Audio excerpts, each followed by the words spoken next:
ठाकरेंच्या शिवसेनेच्या खासदारांची मातोश्रीवर बैठक. सोमवारपासून सुरू होणाऱ्या विधानसभा अधिवेशनाची रणनीती संदर्भात बैठकीमध्ये चर्चा. संजय दिना पाटील यांची माहिती.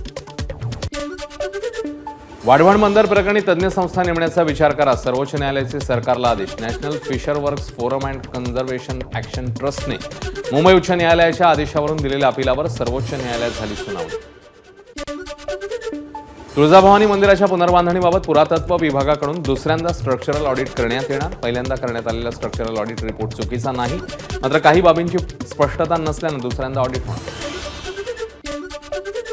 यात्रेत मुस्लिम व्यावसायिकांना बंदीचा मढी ग्रामसभेने केलेला ठराव प्रशासनाकडून रद्द. मात्र मढीचे सरपंच संजय मरकंड निर्णयावर ठाम. कोणत्याही मुस्लिम व्यावसायिकाला जागा उपलब्ध करून देणार नसल्याचं केलं स्पष्ट. नांदेडमध्ये कॉपीमुक्तीचा फज्जा. 10वीच्या इंग्रजीच्या पेपरला सर्रास पुरवल्या गेल्या कॉप्या. व्हिडिओ समोर. नांदेड जिल्ह्यातल्या नायगाव इथली जनता हायस्कूलमधील प्रकार. नाशिकच्या गंगापूर रोड परिसरातील मोगलीस कॅफेवर छापा. भाजप आमदार देवयानी फरांदे यांनी छापा टाकत तरुण तरुणींना पोलिसांच्या दिलं ताब्यात. कॅफेमध्ये अश्लील प्रकार सुरू असल्याचा देवयानी फरांदे यांचा दावा.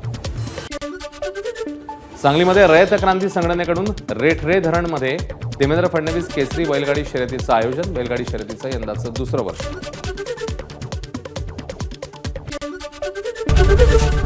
एबीपी माझा, उघडा डोळे बघा नीट.